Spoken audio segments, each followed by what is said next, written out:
Yo! Bonjour, bonsoir à tous, ici c'est Rox et bienvenue dans la face cachée. J'espère que vous allez bien, j'espère que vous avez passé quand même un bon week-end bien ensoleillé, ça change pour une fois.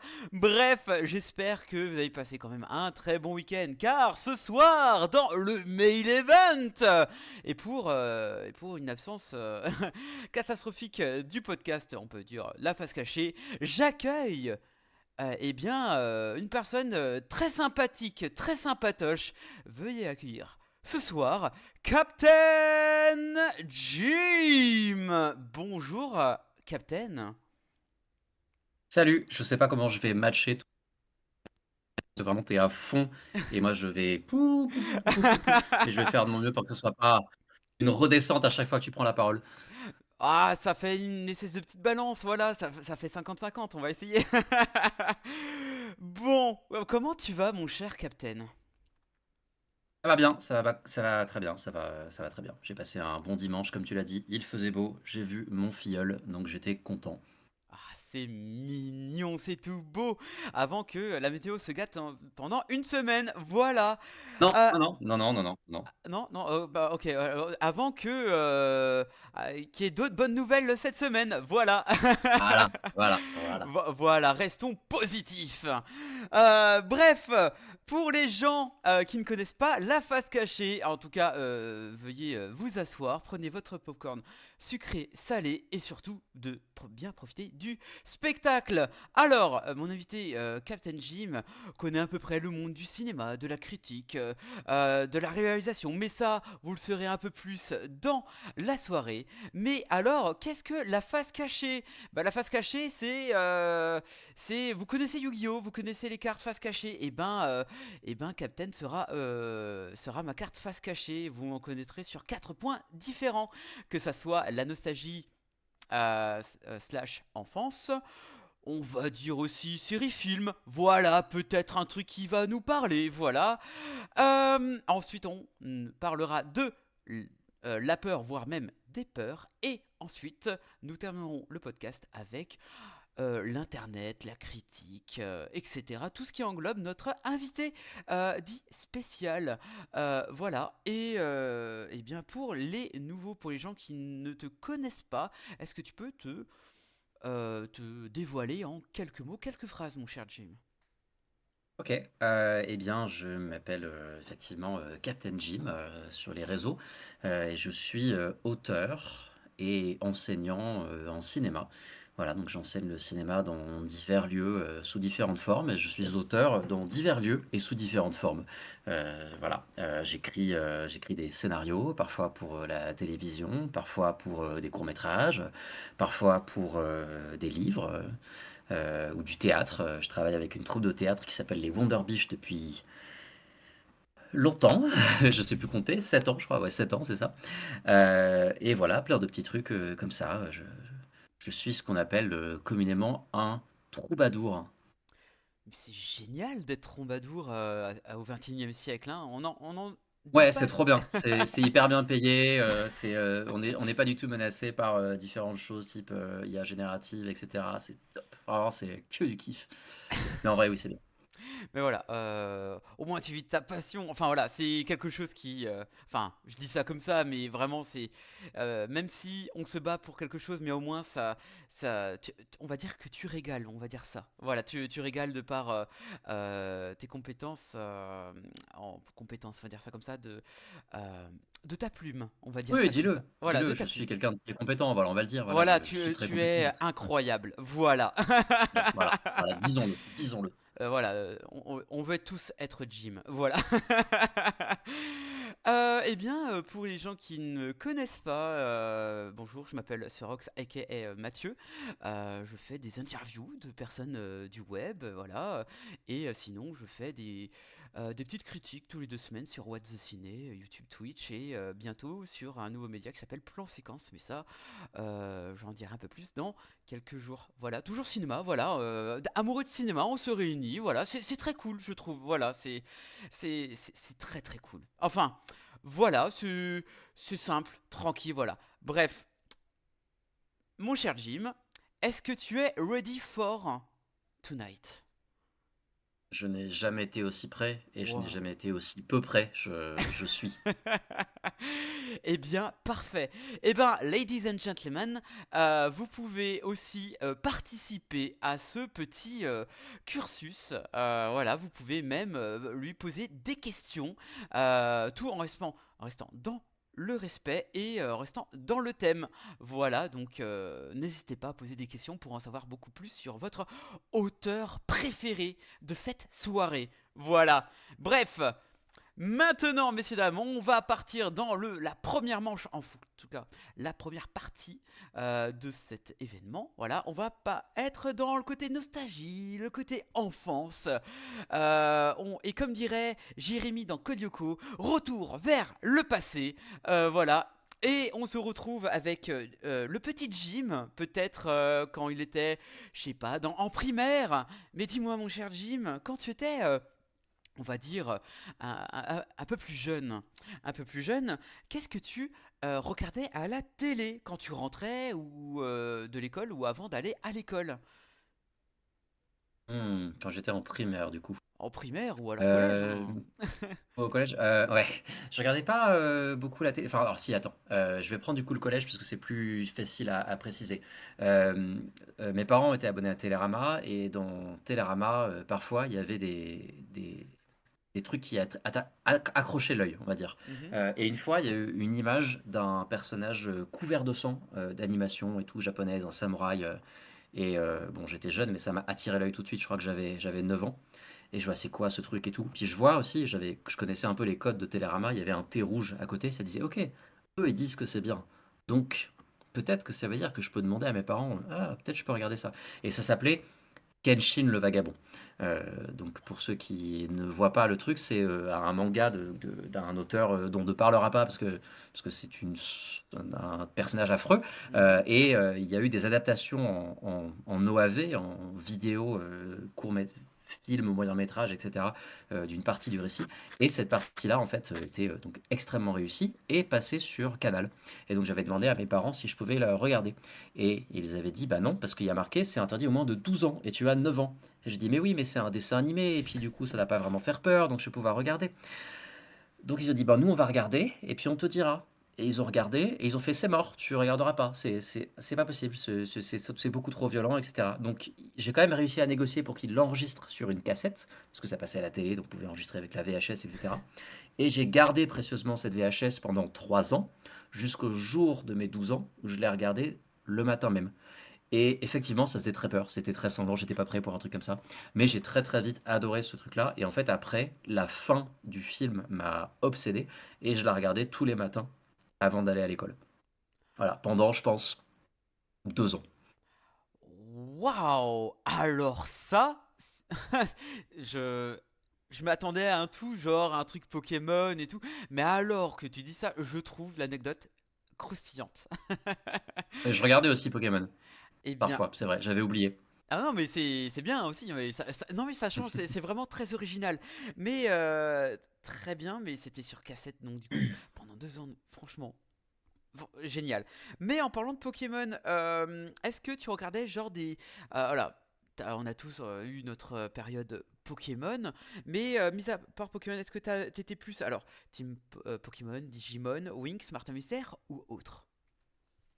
Je pense que je suis un peu plus vieux que toi, du coup, Martin Mystère, mon frère regardait, et donc je le voyais lui regarder. Pokémon, en fait, j'ai jamais été très fan, j'avais pas les jeux, les copains avaient les jeux dans la cour d'école.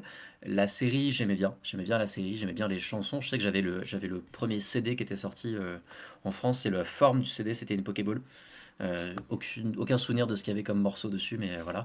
Et sinon, j'étais très très accro à un truc qui s'appelle F3X, le choc des héros. Mais oui! Voilà. Incroyable, j'en. J'en parlais avec une amie il y a quelques jours, justement, que je salue, mon car waifu, du fait que dans cette émission de F3X, donc, qui diffusait sur France 3 donc les Superman séries animées, les Batman séries animées, les X-Men Evolution, etc.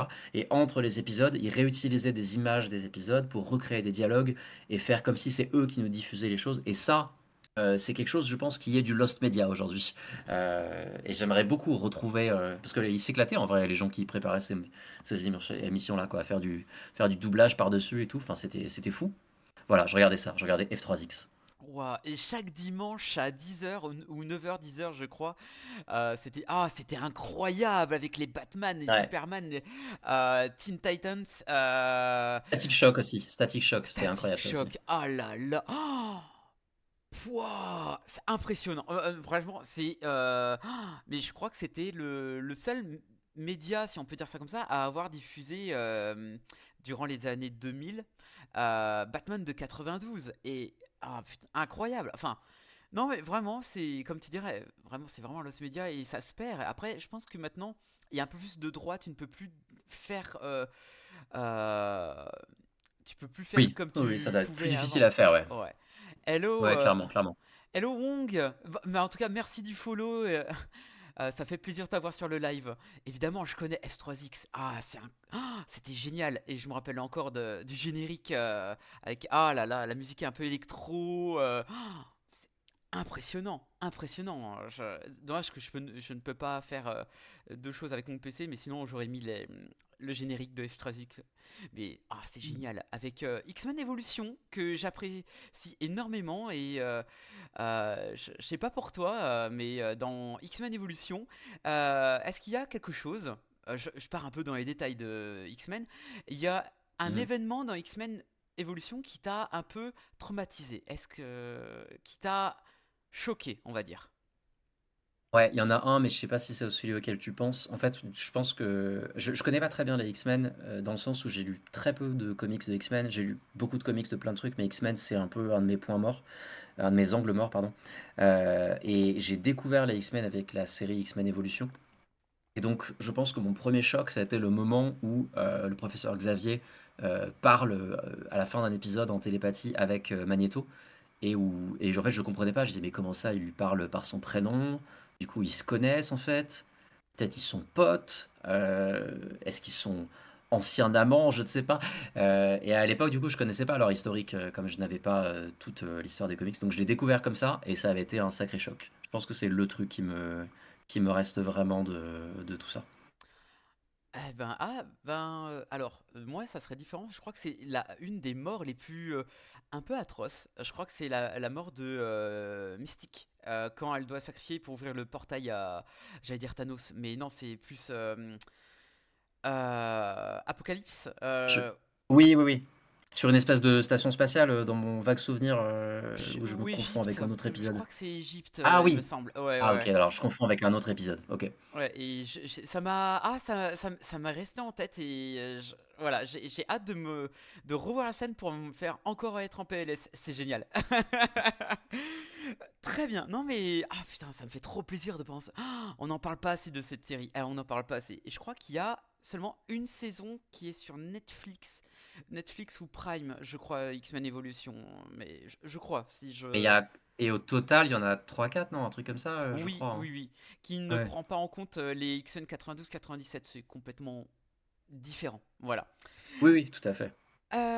Très bien, mais cela ne dit pas, est-ce que tu regardes quand même encore des dessins animés? Et quand je dis dessins animés, je compte dedans des animes.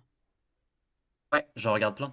Je regarde beaucoup de séries d'animation japonaises. Je regarde un peu des françaises. Comme j'ai travaillé sur plusieurs séries d'animation françaises, je suis amené aussi à en regarder, d'une part pour le travail, parfois aussi pour trouver du travail. Donc oui, c'est un monde dans lequel je baigne un peu. Mais effectivement, ce que je regarde le plus, c'est de l'animation japonaise. Je regardais déjà beaucoup avant, et je regarde encore beaucoup aujourd'hui.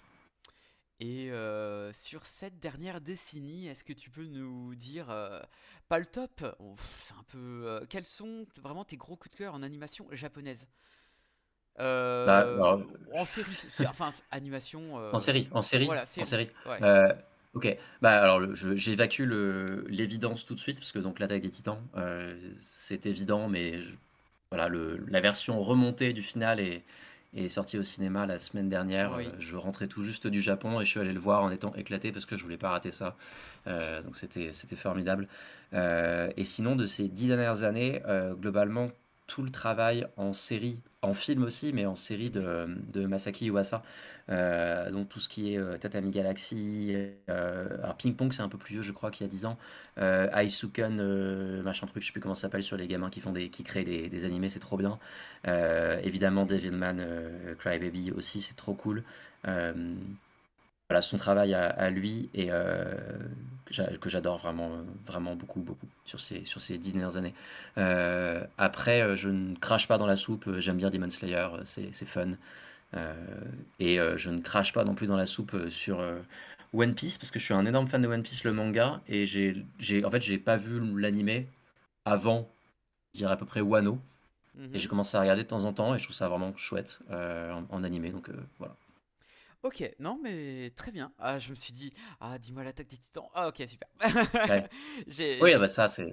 c'est incroyable. Et est-ce que par rapport à l'attaque des Titans, est-ce que par rapport à sa sortie euh, diffusée sur le web, en tout cas, vraiment le dernier chapitre et et quand tu le revois au cinéma, enfin voilà, t'as le rewatch. Est-ce que pour toi, tu te dis que cette œuvre et a bien vieilli? Est-ce qu'elle méritait autant de bashing à la fin de ce dernier chapitre? Ou franchement, c'est l'œuvre qu'elle prétend être? C'est vraiment le chef-d'œuvre qu'elle prétend être. Euh, je saurais pas trop exactement te répondre. Est-ce que toi t'as lu le manga aussi? J'ai lu le manga, Ouais. j'ai tout fait, sauf Ok. le ciné. Voilà. Ok, d'accord. En fait, moi j'ai pas lu le manga, j'ai découvert avec la première saison comme beaucoup de gens, et j'ai volontairement pas voulu lire le manga parce que en fait on suivait la série avec mon frère et sa copine, et du coup il y avait un côté on découvre ensemble au fur et à mesure, donc c'était un truc très communautaire, donc je voulais lire pour perdre. Donc j'ai volontairement pas lu le manga, je me suis préservé de ce côté-là en esquivant au mieux que possible les spoilers jusqu'à la fin. N'a pas été chose facile, d'ailleurs qui n'a pas été réussi parce que je me suis fait spoiler des trucs, mais bon, peu importe. Et du coup, par rapport à la fin, en fait, dans la version film des 2 derniers épisodes, ils ont rajouté un épilogue qui apparemment est un chapitre bonus que lui a fait, avec les personnages dans une réalité parallèle qui vont voir le film au cinéma et qui discutent de la fin. Et ils exposent plusieurs points de vue. Et en fait, je trouve ça assez malin parce que je suis pas très intéressé par les débats sur est-ce que c'est une fin parfaite, etc. Je sais qu'elle m'a plu à moi. Je peux lui trouver des défauts. Il y en a certainement.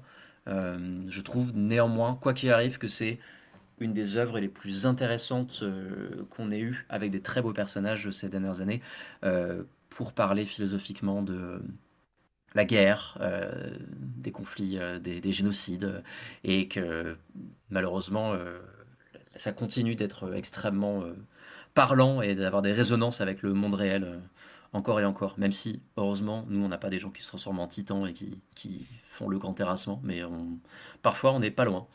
Ouais, c'est pas faux. Encore une petite dernière question et ensuite j'attaquerai sur autre chose par rapport à l'attaque des Titans. Pour toi, quel est vraiment un des personnages que tu apprécies le plus Hmm. dans ce chef-d'œuvre? Moi, j'ai qu'un nom, mais voilà. Mais pour toi, ça serait lequel? J'en ai pas qu'un, du coup, j'en ai Eh beaucoup. ben, bah, Mais vas-y, toi, dis-moi lequel, le tien d'abord. j'adore Rainer. J'adore Rainer, ouais, il est Ouais. trop cool. Ouais, il est génial, le personnage tragique par excellence. Hmm. Le type, il a juste pas envie d'être là, il souffre. C'est incroyable. Ouais, j'adore Rainer aussi. J'ai un faible pour Mikasa parce que je trouve le personnage magnifique dans sa fragilité, dans sa force. J'adore Mikasa, je la trouve absolument formidable. Et dans les personnages plus secondaires, entre guillemets, je suis un grand fan de Sacha et de Historia. Je trouve pareil que c'est des personnages hyper intéressants.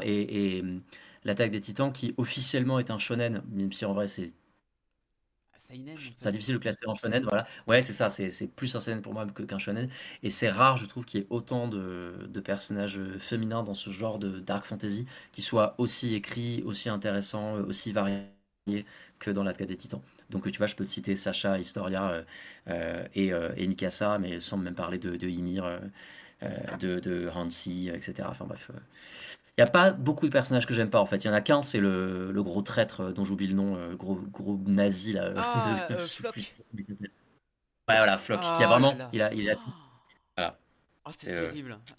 Mais oui, effectivement, c'est le les nazis dans la fiction et dans la vraie vie, c'est non. Et oh, Flock, c'est non.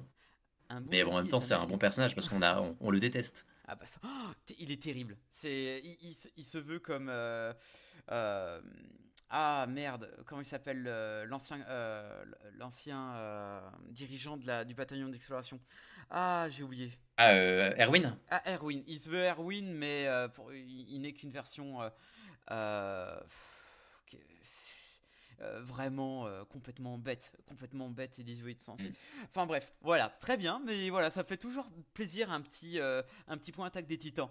Bref, on va aller autre part que les animés et dessins animés. Maintenant, on va aller côté de l'école. Mais dis-moi, mon cher Jim, quand tu étais à l'école, alors, je sais pas, primaire, collège, lycée ou que sais-je, est-ce que tu étais un bon ou un mauvais élève? J'étais un bon élève, obligatoirement d'une certaine manière parce que, fils aîné dont les parents, sont enseignants, je ne pouvais pas, aller vers la rébellion, il fallait que je sois un bon élève. Non, j'ai toujours été un bon élève, j'ai fait, toute ma scolarité de bon élève, jusqu'au lycée. Après j'ai fait une prépa, après j'ai fait l'ENS, j'ai fait vraiment juste du bon élève tout le temps. C'est vraiment pas très intéressant ma scolarité. Non mais ok, non mais voilà, c'est au cas où si je peux creuser et tout. Non mais c'est ok, c'est bien. Je comprends, t'avais pas trop le choix. Ouais, c'est ça. Mais en parlant de pas le choix, mais tu avais quand même le choix de faire des bêtises. Et est-ce que tu peux nous raconter quelques petites anecdotes que tu as fait euh, quand tu étais plus jeune, genre des bêtises que maintenant que tu avais honte avant, maintenant que tu veux nous raconter avec un peu de sourire. Soit je blank complètement et j'en ai qui ne viennent pas, soit j'ai toujours été extrêmement sage et j'en ai pas. Mais du coup, je vais raconter celle de quelqu'un d'autre. Heu, Quand j'étais au collège avec un pote, on s'appelait en fait, avec le téléphone fixe. On n'avait pas de téléphone portable à l'époque. Enfin, en tout cas, d'autres en avaient, mais nous, on n'en avait pas. Et on faisait des trucs stupides avec les téléphones. C'était un truc du genre, ah, je mets le téléphone dans un bol de céréales et je le remets pour que l'autre il entende des bruits bizarres et tout. C'est vraiment, c'était, on n'avait rien à faire, quoi. Vraiment, l'époque où vraiment on s'ennuyait, quoi. Vraiment, il fallait trouver des occupations et on n'avait rien d'autre de mieux que ça à faire. À un moment, je lui fais une blague et je lui dis, ah bah le téléphone, du coup, moi, je vais le mettre dans le micro-ondes. Je l'ai pas mis dans le micro-ondes parce que je suis pas un demeuré. Donc, j'ai collé le téléphone contre la porte du micro-ondes. J'ai allumé pour faire semblant et tout. Et après, voilà, j'ai. Et ensuite, lui, il a fait, bah attends, vas-y, je vais faire pareil et tout. Et après, ça coupe. Et après, il y a un numéro que je connais pas qui rappelle mon fixe. Et c'est mon pote qui me rappelle avec le téléphone portable de sa mère. Il me dit, ouais, j'ai mis le téléphone dans le micro-ondes. Du coup, j'ai allumé. Et j'ai laissé genre 2 secondes. Et ça fait des étincelles. J'ai ouvert et maintenant, le téléphone, il marche plus. Et tu là, je fais quoi? Mais je fais quoi en fait? Donc je lui ai dit, bah écoute, de toute façon, tu peux pas dire à ta mère, j'ai mis le téléphone dans le micro-ondes et j'ai allumé parce qu'elle va pas te croire. Donc ça à peine. Et je crois qu'au final, il a juste rien fait. Il a remis en place. Et elle a genre essayé de s'en servir. Elle a fait putain, c'est bizarre, il marche pas. Et lui, il a pas réagi en mode genre, ah ouais, ok, je sais pas. Et du coup, elle a jamais su ce qui s'était passé. Euh, et peut-être que moi j'en ai fait, mais juste elles me reviennent pas et du coup je balance cette personne sous le bus, tel le gros bâtard que je suis. C'est terrible, mais c'est génial. Hello Judith, bienvenue à toi. Mais peut-être que tu te lançais des défis absurdes comme marcher à l'envers pendant toute une journée? Oui, Ah. c'est vrai, c'est effectivement, c'est vrai, j'ai fait ce genre de trucs. Oui, oui, c'est vrai. Tu vois, tout à l'heure, quand je disais que je m'ennuyais beaucoup, je pense que c'est ça, hein. Je pense que je faisais des trucs, effectivement. Je faisais une journée entière au collège où je marchais à l'envers. Je suis venu en pantoufle une fois. J'ai fait un moment, genre 48 heures sans parler. Et du coup, j'avais des potes qui venaient voir les profs et qui leur disaient, il fait un espèce de défi stupide. Et comme j'étais bon élève, on me laissait faire ces trucs stupides. Donc j'ai fait ça, ouais. Ouais. Ouais, c'était bien, bien débile. C'est incroyable, franchement. Comme quoi, t'avais peur de pas dire grand-chose, on tient des pépites. Voilà. Ouais, heureusement que Judith est passée pour me rappeler cette terrible anecdote. C'est génial. Ok, bon, en parlant de, hein, on va rester dans l'école. Euh, Mmh. C'est quoi ce live? Eh bien, bonjour à toi, ami. Bah, c'est un live, un interview, voilà, où j'interviewe sur divers sujets, sur notamment 4 sujets, dont voilà, on s'inquiète, enfin on s'inquiète. Je suis fatigué, voilà. Donc, Je comprends, mais en même temps, tout ce que je te raconte est inquiétant, donc oui, forcément, c'est ouais, j'avoue. Donc du coup, voilà, c'est sympathique et sympatoche, c'est sympa. Oh, le crâne de fou, tu dois faire des rêves en 4K. Ah putain, je vois même mon avenir, c'est incroyable. Euh, aïe, aïe, aïe, aïe, aïe, aïe, aïe, aïe, aïe. donc du coup, on va rester dans le sujet de l'école. Du coup, on va parler de prof. Voilà. Et est-ce que tu Mmh. peux nous dire quel a été ton meilleur prof et ton pire prof que tu as eu dans toute ta scolarité? Vraiment, voilà. OK. Comme je suis enseignant en cinéma, actuellement, je côtoie d'autres enseignants et donc je pourrais parler de gens que je considère les pires profs, aujourd'hui, mais je le ferai pas parce que ce serait vraiment abusé. Donc je vais rester sur l'enfance. Mon meilleur prof, c'est un prof d'histoire et c'est en partie par de son fait que j'enseigne aujourd'hui. C'est un prof d'histoire que j'ai eu quand j'étais au lycée, qui était, extrêmement passionné, qui était jeune et qui arrivait en remplacement, en fait, et il était, fascinant et j'adore l'histoire. C'est une de mes choses préférées, au monde. J'adorais étudier l'histoire avec lui, pardon, et il nous a appris, en fait, on était en première et il nous a appris à étudier l'histoire comme on le faisait en prépa. C'est-à-dire, pas juste les connaissances, mais à apprendre à interroger des sources et croiser des sources, et cetera, et donc c'était incroyable, j'adorais ça. C'était un type brillant et j'ai encore une anecdote pour toi. Donc c'était vraiment un type super. Il venait d'arriver, il connaissait personne et tout et donc à un moment, il corrigeait nos copies et j'étais avec plusieurs amis, à ce moment-là et en fait, une de mes amies, à l'époque, avait appris l'alphabet elfique. Encore une fois, je te rappelle, on n'avait pas d'occupation intéressante à l'époque, on s'emmerdait, on apprenait des trucs. Donc elle avait appris à écrire en elfique, pas, des mots en elfique, juste l'alphabet et donc elle l'écrivait, voilà et en fait, elle avait écrit ça sur une copie qu'elle avait rendue, heu, au dos d'un devoir maison d'histoire géo et elle avait oublié de l'effacer. Et il y avait vraiment une page où tu avais genre 5 lignes de ce truc-là et tout, qui apparaissaient, ce prof d'histoire, monsieur Covio, Stéphane Covio, de son nom, en salle des professeurs, nous a raconté après, en fait, qu'il s'est retrouvé face à cette copie-là, avec ce truc de delphique et il y a un autre prof qui l'a vu, qui a fait: «Mais qu'est-ce que tu fais? Enfin, c'est quoi ce truc?» Et comme il était nouveau, l'autre le connaissait pas et mon prof d'histoire lui a dit: «Bah, je suis prof delphique». Il a commencé à faire semblant de corriger le petit texte en elfique sous les yeux médusés de l'autre collègue. Voilà, donc pour le meilleur prof, ce sera très clairement lui. Et à l'époque, enfin j'en fais encore, mais je faisais de la musique et j'enregistrais des disques vraiment à l'arrache dans ma chambre. Et le deuxième disque que j'ai enregistré, je lui avais donné et en fait, il m'avait raconté après que sa femme avait beaucoup écouté pendant sa grossesse. Et donc ça m'avait touché à l'époque de me dire que quelqu'un avait grandi dans le ventre de quelqu'un en écoutant ma musique éclatée d'ado qui faisait des chansons en anglais qui étaient vraiment niveau A2. Euh, c'était, c'était très touchant. Ça, c'était pour le meilleur prof. Et le pire prof, ok, très rapidement, quand j'étais au collège, il y a eu un remplaçant en art plastique. Et il est arrivé, je me suis installé, et quand j'ai levé la tête de ma table, il était à 2 centimètres de moi, il était comme ça, là. Et il m'a regardé, il m'a fait: toi vraiment, tu mouftes pas, parce que vraiment, j'ai vu ta tête, et vraiment, je t'en colle une. What the Et voilà, fuck? c'était ma seule interaction, parce que du coup, bah, j'ai plus parlé pendant toute l'heure, et c'est la seule heure où je l'ai vu. Je sais pas pourquoi il était là, mais il avait décidé de me pourrir. Voilà, je pense que c'est lui, de loin, le pire. Waouh, ok, c'est vraiment de la méchanceté pure, gratuite en fait. Ouais. Waouh, mais c'est génial. Et c'était quelle période? Collège, lycée? Collège? Ça, c'était collège. Ça, c'était quatrième. Ah ouais, non mais waouh, ok, d'accord, c'est sympathique. Et seulement une seule interaction et il t'a rien dit C'est après? le Ouais, ouais, mais c'est ouais, ouais, puis après j'ai jamais revu, je sais pas pourquoi, c'était vraiment un remplacement sur un cours, je sais pas pourquoi, parce qu'il y avait une seule prod d'art plastique. Je pense que c'est souvent comme ça, parce que l'art plastique, c'est pas la matière la plus en termes d'heures, tu vois? C'est un professeur doit faire 15 à 18 heures, S'il a toutes les classes, c'est un petit établissement, il ne doit pas y avoir beaucoup de profs d'art plastique.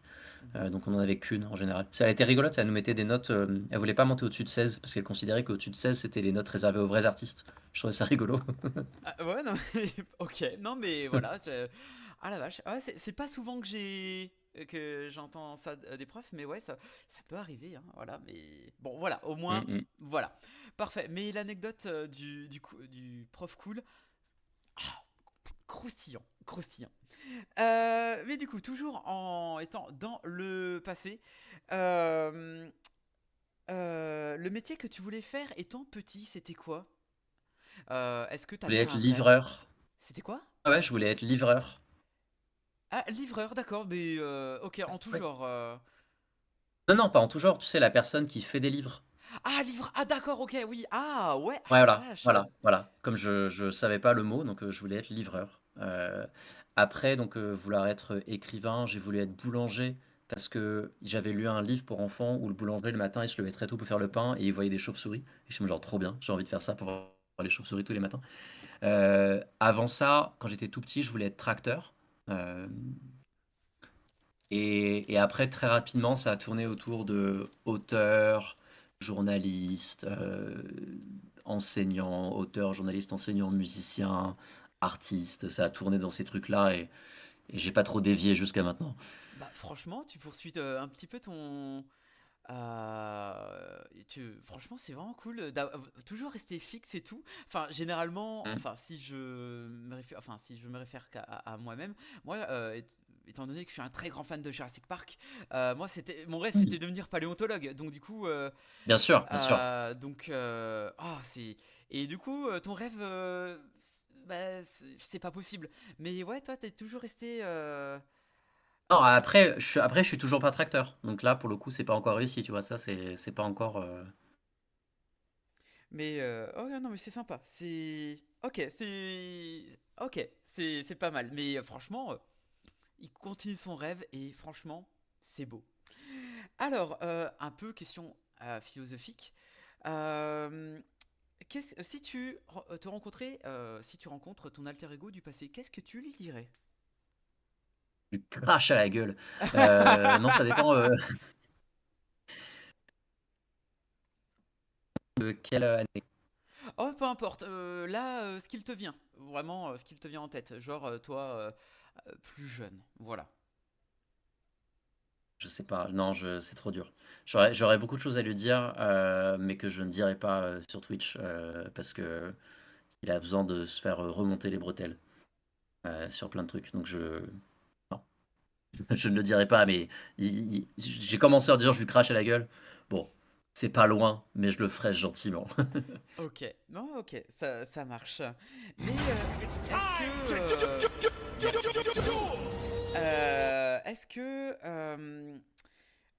bah, tu disais que tu étais assez sage et tout, mais est-ce que tu as déjà menti à tes parents pour avoir quelque chose? Voilà, genre, voilà, est-ce que il y a quelque chose qui te vient en tête?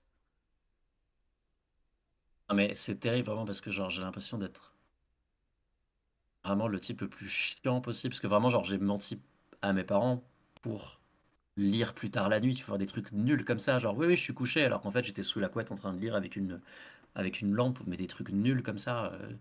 Mentir pour obtenir quelque chose, non, vraiment, je pense pas, hein. Je crois pas. Ou alors si, peut-être, et j'ai oublié, et je me donne cette image de j'ai toujours été un gars super, alors qu'en vrai, sans doute pas. Donc je me souviens pas. Ok, non, mais très bien, c'est tout à ton honneur. Et voilà, on va faire un petit aparté avant d'aller dans les séries-films. Est-ce que pour chaque période de ta vie, on va dire primaire, collège, lycée et peut-être fac, est-ce que tu as un jeu? Un jeu pour chaque période? Un jeu vidéo Un jeu ou vidéo. un jeu vidéo? D'accord, pour chaque période. Alors, en primaire, j'avais pas vraiment de console. Enfin, en fait, on a eu une Super Nintendo et il y a je sais plus quel jeu qui l'a fait bugger et du coup, elle affichait tout à l'envers. Donc on pouvait faire que les jeux qu'on connaissait par cœur. Genre, il y avait les Tintins de Infogrames qui sont réputément super durs. On les faisait en visuel à l'envers, donc je dirais Tintin de Infogrames en, en primaire. Ah, Et en vrai, les Zumbini. les Zoombini, jeux de Ah! logique sur ordinateur complètement taré.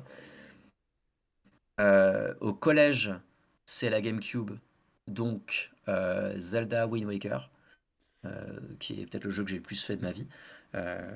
Donc Zelda, enfin Link sur son bateau, l'océan et tout, incroyable. Au lycée, hmm, je crois que j'ai moins joué aux jeux vidéo au lycée. Euh, Ouais, j'ai beaucoup moins joué. Peut-être Hitman 2, mais pas le Hitman 2 récent qui est ultra stylé et tout, le Hitman, parce qu'il y a eu un Hitman 2 du coup, dans les années 2000, fin des années 2000, sur GameCube aussi. Truc d'infiltration et tout. Je le refaisais en boucle, je trouvais ça vraiment trop cool. Euh, et après, attends, oui, si, non, non, oui, tout à fait. Je fais des onomatopées, c'est formidable. Et après, à la fac, enfin, je suis pas allé à la fac, je suis allé en prépa, j'ai pas vraiment joué. Après, après, j'ai arrêté de jouer et j'ai repris qu'il y a quelques années, et c'est trop bien. Je joue pas énormément, mais j'ai repris il y a quelques années. Je suis une des grandes victimes de Elden Ring, entre autres. Et le dernier jeu en date que j'ai fait, c'est Gris, et c'est exceptionnel. J'ai adoré Gris. Ok, ça me dit vaguement quelque chose. Et c'est quoi le jeu gris? Enfin, c'est. Alors, c'est un jeu sur indépendant qui est peut-être sur d'autres consoles, mais moi j'y ai joué sur Switch. Et on suit un personnage qui est en train de se reconstruire. Et c'est un platformer où en fait le gameplay euh, s'améliore au fur et à mesure qu'on avance. C'est très très intuitif. Et graphiquement, c'est magnifique. Je crois d'ailleurs qu'ils sont en train de sortir un nouveau jeu, les gens qui ont fait ce jeu-là, Gris. C'est trop trop beau. Et l'autre jeu génial auquel j'ai joué ces dernières années, c'est Dredge, qui est pareil, un jeu indépendant très Lovecraftien, où on fait de la pêche, c'est hyper cool. C'est très Voilà. chill. Euh, Ouais. D'accord, ouais, j'ai vu quelques let's play, me semble-t-il. Et peut-être dernière question avant de passer vraiment. J'ai dit ça deux fois, mais j'ai trouvé vraiment un bon petit parallèle pour passer au film. Est-ce que pour toi, il y a un jeu vidéo qui a été super bien repris, ou un thème d'un jeu vidéo qui a été super bien repris euh, par l'industrie cinématographique? Non, Aucun? vraiment pas. Non, vraiment aucun. Et je citerai quand même un vite fait parce que j'ai pas joué au jeu. Mais en fait, donc on a tendance à penser que la première adaptation de jeu vidéo, c'est Super Mario Bros. Dans les années 90. Et en fait, en 87, les Japonais en ont fait un. Ils ont fait un truc qui s'appelle Cyber Ninja. Et le film est sorti en même temps que le jeu, en mode promotion du jeu avec le film, etc. Et donc le jeu, les designs des trucs dans le jeu étaient faits par le même gars qui réalisait le film, qui s'appelle Keito Amemiya, qui ensuite a fait des films Kamen Rider qui sont trop bien. Et le film est vraiment zéro budget, éclataxe, nanar. Et en vrai, il est super cool, il est super fun. Il y a des espèces de mechas Baba Yaga, enfin maison de Baba Yaga, et des espèces de temples, enfin de palais japonais mecha. C'est assez marrant. Mais du coup, ma réponse à ta question, c'est non. Il y en a aucune que je trouve vraiment bien. Même si, non, attends, ok, en série. Bon, The Last of Us, la série, je trouve ça cool. Arcane peut-être? Voilà. Oui, c'est vrai, mais comme je connais pas assez le jeu, j'arrive pas vraiment à dire à quel point. Mais Arcane, c'est vraiment cool. Ouais, Arcane, j'ai vraiment kiffé la série. Même si je trouve que la saison 2, malheureusement, va trop vite. Mais parce que c'est compliqué, je pense, à faire en termes de budget et tout, de gérer tout ça. Je trouve aussi. Ce qui est intéressant avec Arcane, c'est. Enfin, en tout cas, je préfère honnêtement la saison 1, mais vraiment pour la saison 2 est certes un poil rocher, mais vraiment, ils savent y mettre le paquet pour les séquences Ah oui, mémorables. ouais. Ah, les musiques et Ça, tout, pff, ouah, ah, incroyable. c'est incroyable. Ouais. Juste, vraiment, gros, gros plus. Très bien, maintenant, on est vraiment arrivé au stade des séries-films. Voilà, alors, on a passé séries, maintenant film. Alors, on va aller encore tout petit peu nostalgie, mais toujours rapport dans tout ce qui est salle de cinéma. Est-ce que tu peux nous dire quel est ton premier film que tu as vu au cinéma, en tout cas, ou en tout cas ton premier souvenir de cinéma? Ouais, c'est le livre de la jungle, car je suis extrêmement vieux et que j'ai vu un film sortir en 1967. Non, il est ressorti au cinéma dans les années 90 et c'est le premier film que j'ai vu au cinéma, le livre de la jungle. J'étais obsédé par le film. J'appelais mes parents respectivement Balou et Bagheera pendant très très longtemps. Ah, c'est trop mimes! Enfin, je sais pas, oui, bon, bah, j'espère qu'ils sont pas vexés pour Balou, mais Balou, il est cool. Ouais, il Ah, est très cool. ok, non mais ça marche.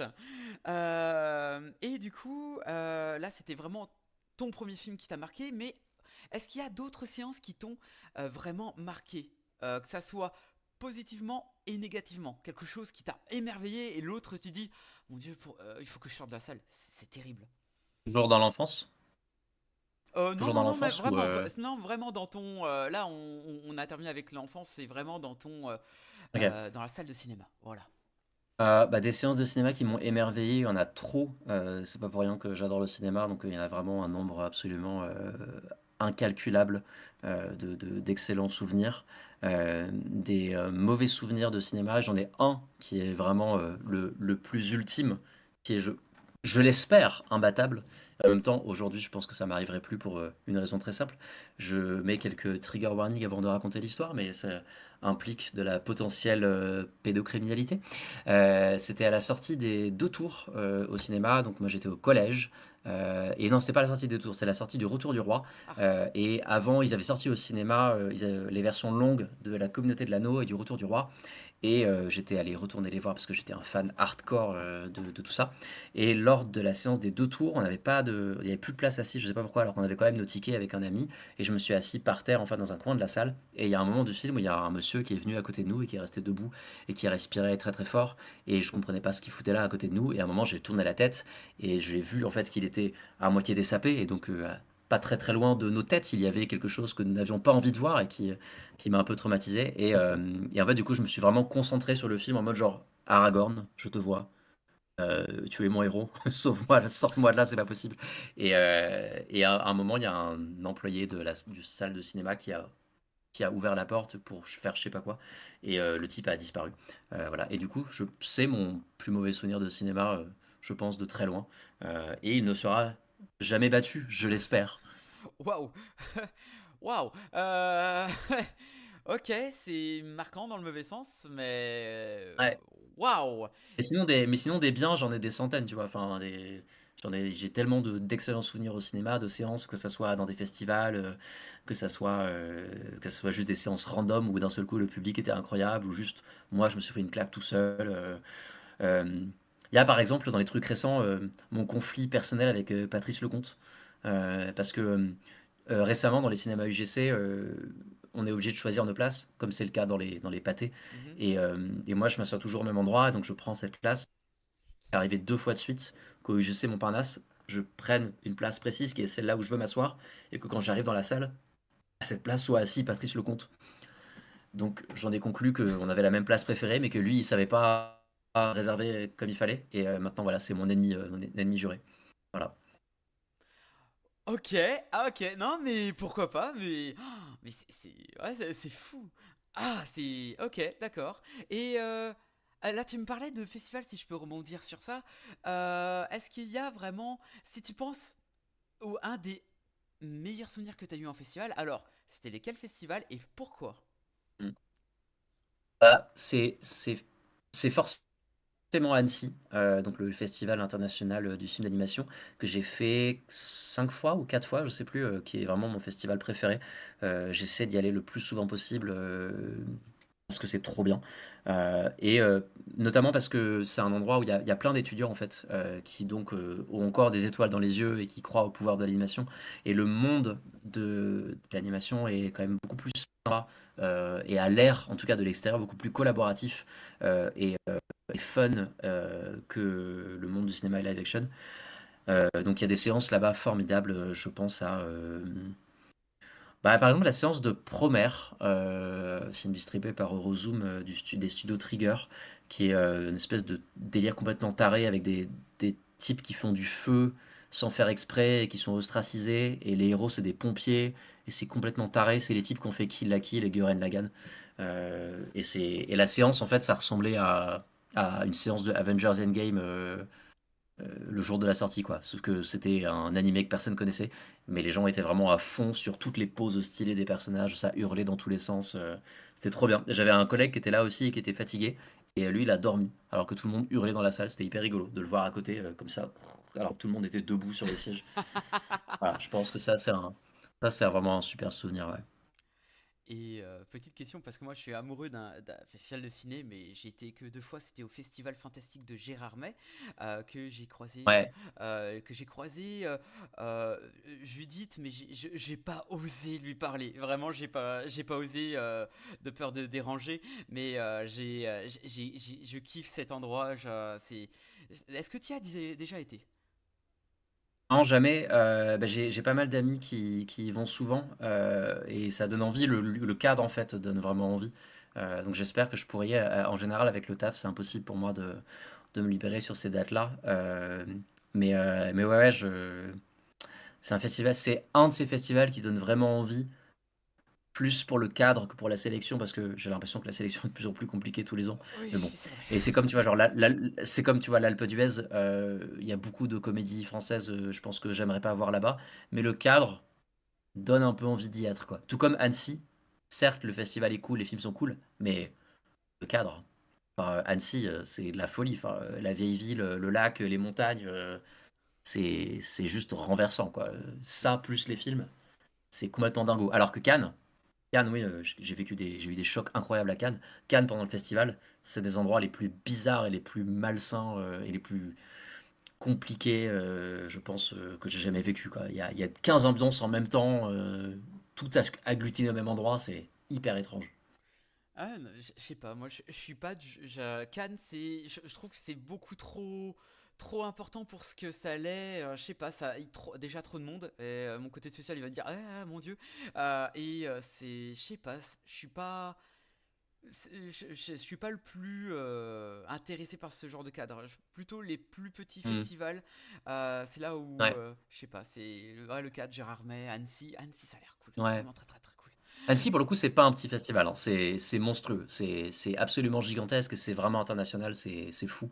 Par contre, un que j'aimerais beaucoup faire, je l'ai fait qu'une fois, en ligne parce que c'était le Covid, c'est le festival d'animation de Rennes, qui pour le coup est le festival, francophone. Et lui, il a l'air vraiment super méga chouette, dans le genre festival local. Dans le genre festival local, j'ai fait une année le festival de Sarlat aussi. Et pareil, genre, petit coin trop sympa. Il y a, deux écrans, enfin, il y a deux salles. Il y a un cinéma et une salle, à côté, qui diffuse la radio et tout. Et un super bar, restaurant dans le cinéma. Il y a plein d'invités, hyper cool. Franchement, ouais, festival de Sarlat, super souvenir aussi. Sarlat en Alsace?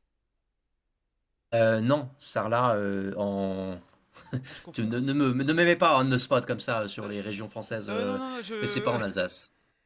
Ok, Non, non, non, c'est non. pas en Alsace du tout. Mais évidemment, je ne connais pas, la région, parce que je suis un bouffon. Mais non, non, pas en Alsace. En Dordogne. D'accord, ok. Non, non, mais autant pour moi, c'est peut-être. Voilà, c'est. Parce que ça me disait vaguement un petit truc, Sarlat. Ok, ça marche très très bien. Du coup, si tu avais l'opportunité d'avoir un objet de licence, de film, est-ce que tu choisirais d'avoir un sabre laser, une baguette magique, un bat gadget ou autre chose, je sais pas, tournevis sonique ou autre chose? Mmh. Mais vraiment avoir ça Ah, de c'est une rêve bonne rêve. question. J'avoue que le tournevis Sonic, c'est quand même cool. En même Ouais. temps, je saurais pas m'en servir parce qu'il s'en sert tellement pour tout et n'importe quoi, donc dans Doctor Who, que peut-être, je ferais n'importe quoi avec. Ça a l'air d'être tellement tous les possibles, je pense que je me tuerais sans faire exprès. Donc peut-être pas le tournevis Sonic, c'est un peu trop dangereux. Euh, un objet. J'aimerais bien avoir, un objet très précis. C'est le compte en banque des personnages de Succession. Ah. Voilà, ce sera ça la réponse. Je l'ai pas vu. Je l'ai pas vu Succession, donc. Bah, ils sont très riches. Ils sont Ok, très très riches et j'aimerais bien avoir leur argent. ok, super. C'est un objet magique comme un autre. Ok, ça marche. Je m'attendais à tout sauf à ça, mais c'est intéressant. Mais voilà, toujours en parlant d'univers de film, si tu avais l'opportunité de voyager dans un film, voire même série, lequel serait Mhm. et, à contrario, quel univers tu ne voudrais absolument pas y être? Mhm. Euh, alors, je suis un énorme fan de Godzilla. J'ai pas très envie d'aller dans, les univers de Godzilla, ça fait un peu peur. Donc pas ça. Euh, c'est un peu le problème, c'est que je pense que la plupart des trucs que j'adore, j'aurais pas trop envie d'y être. Euh, mais du coup, je vais te répondre très bêtement, Star Wars. Star Voilà. Wars, ok. Ou un classique, mais en vrai, Star Wars. Ok. Mieux vaut avoir Surtout parce que j'espère que dans eux, ils entendent aussi la musique. Et du coup, genre dans la vraie vie, là-bas, quand genre tu cours et tout, bah t'entends John Williams derrière toi et tu ah putain, quand même, c'est cool. Alors tu serais un Jedi qui casserait le quatrième mur. Ok, c'est un pouvoir comme un Ouais, autre. Donc on prend Star Wars pour le positif et négatif de Godzilla, c'est ça? ouais, voilà, c'est ça. Ok, donc ça te dérangerait pas de te faire poursuivre par un alien dans un espace où personne ne t'entendra, c'est ça? Enfin, t'entendrait. Bah, alors, on entend beaucoup les sons dans Star Wars dans l'espace, donc je m'inquiète pas. Ok, ok, ça marche très très bien. Si par exemple tu avais un rôle, une sorte de rôle dans un film-série, quel rôle tu voudrais être? Genre l'héros, enfin le protagoniste, l'antagoniste, le comic relief, voilà, quel genre de personne voudrais-tu être dans un film? Hmm. Alors, mon pseudo, du coup, Captain Jim, ça vient de Star Trek, de Captain James Tiberius Kirk, le capitaine Kirk, Mhm. que ses amis appellent Jim. Donc, j'aimerais être un modèle et un leader, un capitaine à la hauteur du capitaine Kirk, capable de faire les bons choix moraux et de mener une bande d'amis au bon port et vers le succès et la droiture morale et la félicité. Je sais pas si j'en serais réellement capable, donc je serais sans doute plus un personnage, euh, un adjudant. Ok. Celui qui parfois fait des blagues et le reste du temps peut trouver à être utile. Voilà, on va Ok, dire ça. ok, non, mais c'est droit, c'est cool. Ça va être intéressant. Si tu avais le pouvoir de ressusciter une personne de l'industrie Mhm. du cinéma, lequel voudrais-tu utiliser ce pouvoir? Sur quel artiste? En admettant que je puisse le rencontrer, j'aimerais beaucoup parler avec un réalisateur allemand qui s'appelle Ernst Lubitsch, qui est un de mes réalisateurs préférés, qui a fait énormément de comédies, surtout des comédies malicieuses, amusantes, qu'il a fait d'abord en Allemagne et ensuite à Hollywood pendant très longtemps. Et il est mort relativement jeune, je crois autour de 60-65 ans. Euh, et c'est un type en fait qui... J'ai lu pas mal de bouquins de gens qui ont travaillé avec lui. euh, et déjà j'adore ses films, mais aussi il a l'air d'avoir la conversation très amusante. Et donc j'aurais beaucoup aimé le rencontrer lui un jour et avoir une discussion avec lui. Sachant que je pense que politiquement, par exemple, je serais très peu d'accord avec lui sur plein de trucs, mais que ce serait quand même très drôle d'en discuter avec lui. Ok, Voilà.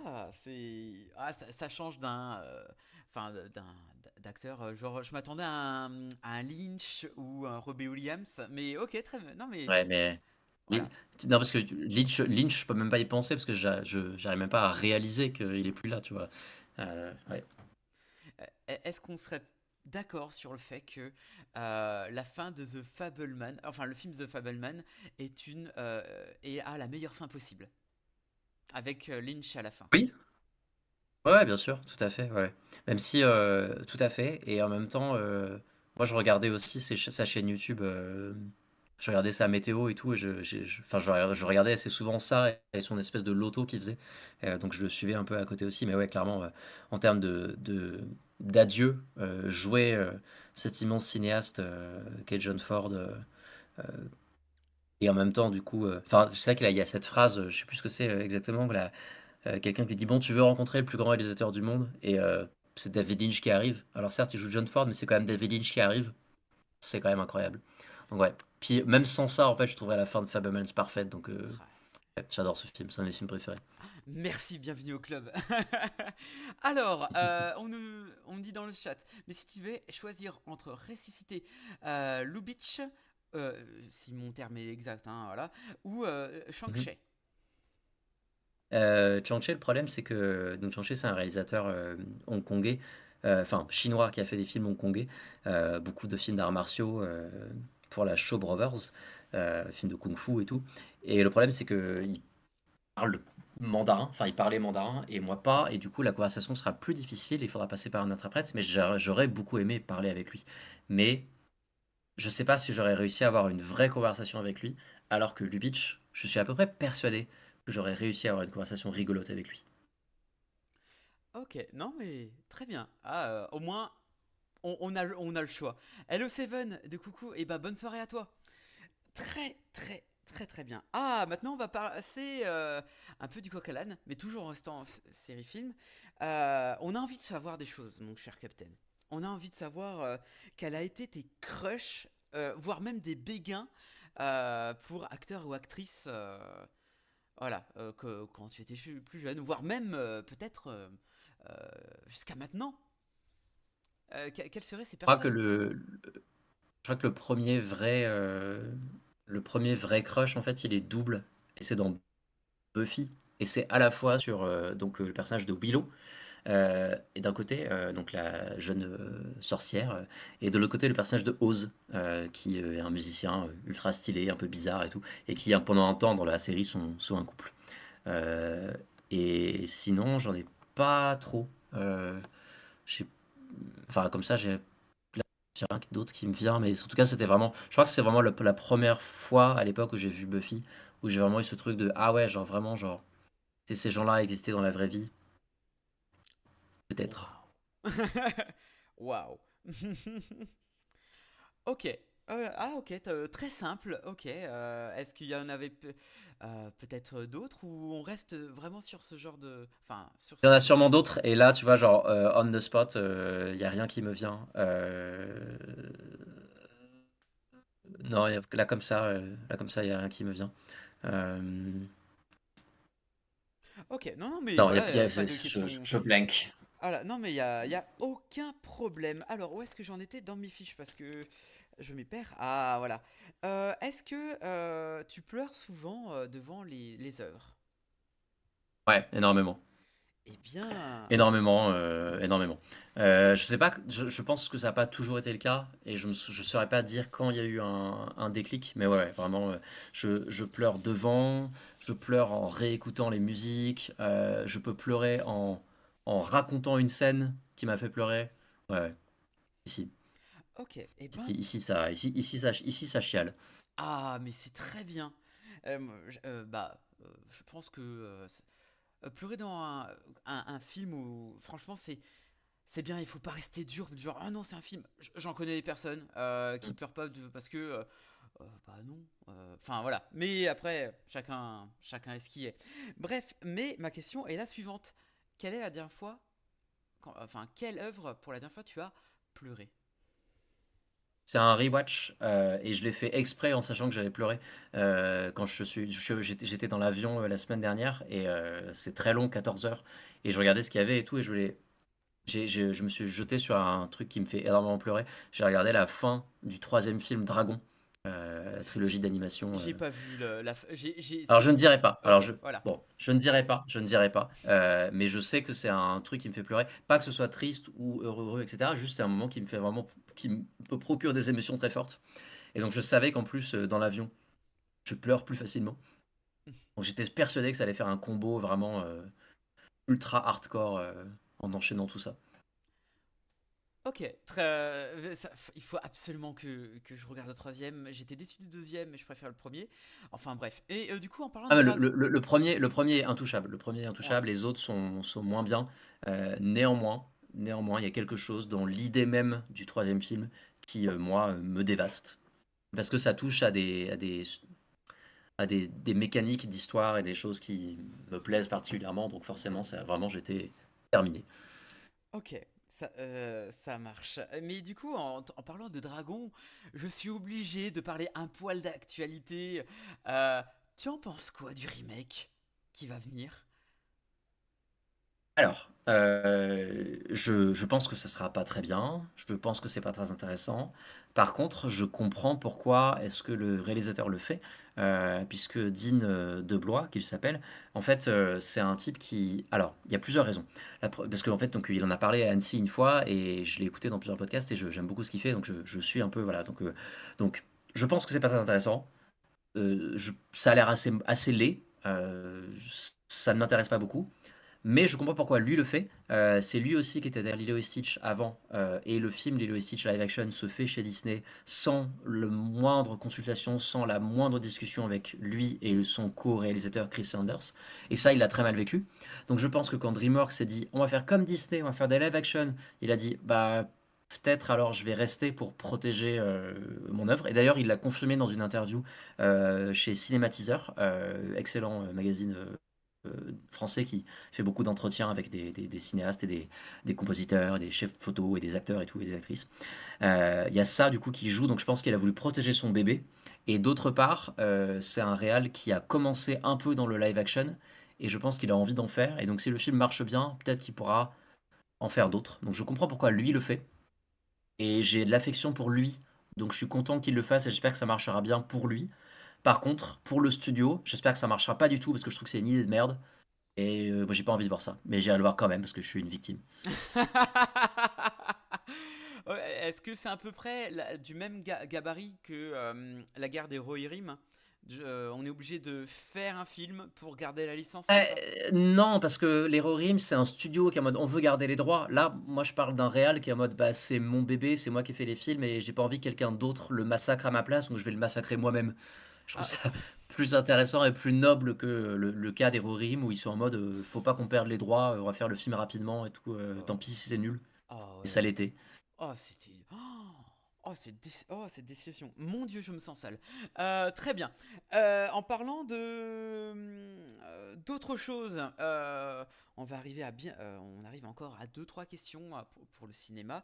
Euh, Est-ce que quand tu vas au cinéma, tu es du genre à être cool, tu vas seulement au cinéma sans te prendre de popcorn, enfin de quelque chose à manger, ou alors voilà, tu préfères avoir un petit truc durant la séance, ou alors pas du tout, tu restes tranquille, rien ne te dérange. Ça dépend complètement des séances. Ça m'arrive de prendre un truc à manger ou à boire parce que je sais que je suis fatigué et que j'ai peur de m'assoupir pendant quelques minutes. Et donc je sais que genre, ok, si j'ai un bout de popcorn, si je, quand je commence un peu à piquer du nez, mange un peu, mange un peu. Voilà. Ok, non Donc mais ça c'est dépend vraiment des séances. ok. T'es pas contre les popcorn, tu es pas contre. Ah non, non, pas du tout. Non, non, pas du tout. Non. Le cinéma est un art populaire. Soyons dans les codes de l'art populaire. Mangeons du popcorn. Je m'en fous. Très bien. Euh, et quelle serait une populaire opinion sur des œuvres que tout le monde adore en général et que toi tu dis tu détestes, t'aimes pas ou tu ne comprends pas la hype? Ah, il y en a pas trop. Des trucs comme ça. Ouais, j'aime pas The Usual Suspect. J'ai jamais apprécié The Usual Suspect. La première fois que je l'ai vu, j'étais là genre ah ouais le twist, ça m'a un peu retourné la tête. Et je trouve, en fait, j'aime pas le film. Je trouve vraiment pas intéressant. C'est peut-être le gros film un peu classique de film bro que j'aime pas. Mais sinon, dans les gros classiques, il y en a que je trouve moyens, mais il y en a, je ne pourrais pas avoir vraiment de hot take de fou Hmm. qui me viennent comme ça. Genre, je sais pas, un réalisateur que. Enfin, moi, genre, par exemple, si ça peut te lancer ou pas du tout, hein, Tarantino, Mhm. je ne comprends pas la hype. Tarantino, je ne comprends Ok. pas. Ouais. Non, moi C'est. j'aime beaucoup son cinéma, lui moins, mais en tant que personne, enfin en tout cas ce qu'il dégage, j'aime beaucoup moins, mais j'aime beaucoup son cinéma. Par contre, j'avais acheté le bouquin de son dernier film qu'il avait lui-même écrit et tout, et je trouve le livre abominable, mais vraiment abominable. Euh, non, bah peut-être, du coup tu m'y fais penser, je suis pas dingue du tout des films Dune de Denis Villeneuve, alors que j'aime vraiment bien Denis Villeneuve.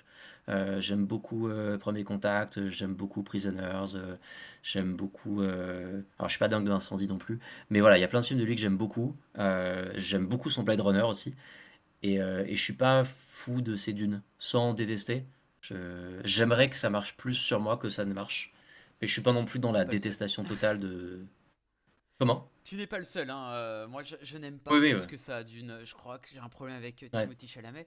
Ah ouais, non, moi C'est. j'aime bien Timothée Chalamet pour le coup. Ah voilà. Bon, Pardon, excusez-moi, hein. Ouais, bah, Mais voilà, c'est un des acteurs que. Mais je sais pas, c'est son air, son jeu. C'est un peu comme. Ah putain, le mari de Marion Cotillard que. Guillaume Canet? Oh, Guillaume Canet, c'est les deux acteurs que je n'apprécie guère leur jeu. Enfin voilà, Hmm. après bon, il a dit des choses à propos d'Astérix du genre allez voir mon film, sinon on en fera plus de comme ça. Bah ouais, enfin non, en fait, on va pas sur ça avoir aller au McDo quoi. Enfin voilà, mais très bien, je vois, je vois. Eh bien, je crois que c'est. Ah si, si, si. Question évidente, mais pas pour tout le monde. Euh, Quel est ton film, un de tes films préférés, et quelle est une de tes séries préférées? Ok. Alors, un de mes films préférés, je vais citer Little Shop of Horrors, La petite boutique des horreurs, qui est une comédie musicale de Frank Oz, donc le marionnettiste qui est derrière Yoda. Mhm, C'est une adaptation d'une pièce musicale qui est elle-même adaptée d'un film à petit budget de Roger Corman. Et c'est une espèce de comédie horrifique complètement tarée avec une marionnette, enfin une plante géante carnivore qui mange des gens.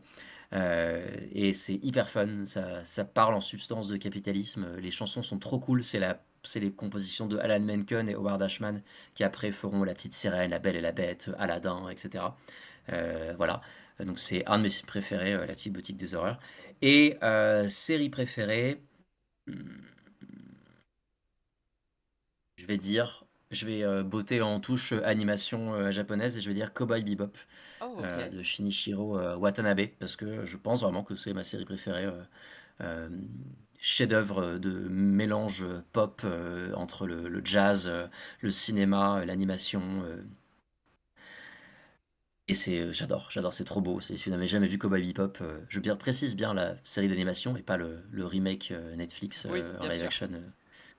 C'est une suite, Mais ouais, c'est vraiment, un ça, remake ou c'est une suite c'est un suite. remake, c'est un vague remake Ouais, ok, d'accord.